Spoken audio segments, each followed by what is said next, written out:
núi cao cao, đèo treo leo dốc đá tai mèo, bàn bông ta trên sườn núi xa xa, đường quanh co uốn lượn quanh đeo bàn mông xa lắm. Nhớ lời năm xưa bác về thăm bàn, ơn Đảng ơn Bác Hồ dân đường chỉ lối, hoa đào lê răng tóc xuân về trên bàn rừng xây ước mơ.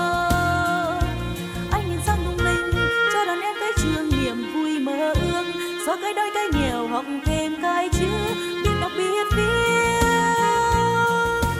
Nơi dân bàn thô đã đuổi thấy rồi, hạnh phúc ấm no mừng xuân đã về. Trên khắp bản làng ta ngàn hoa đua gió chào đón xuân về.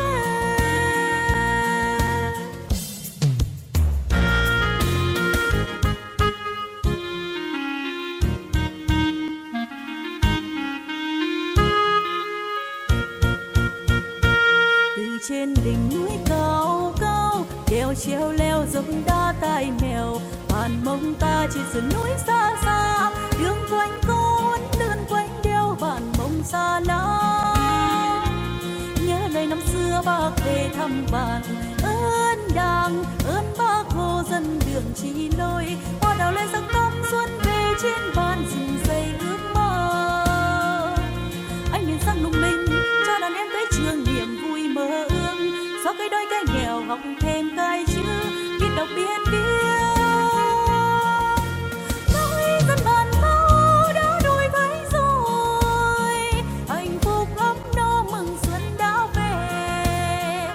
Trên khắp bản làng ta khăn hoa đua gió chào đón xuân về. Nỗi dân bàn thâu đã đuổi thấy rồi, hạnh phúc ấm no mừng xuân đã về.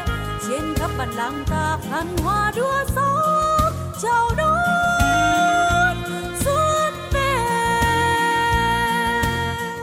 Trên khắp bản làng ta khăn hoa đua gió chào đón xuân về.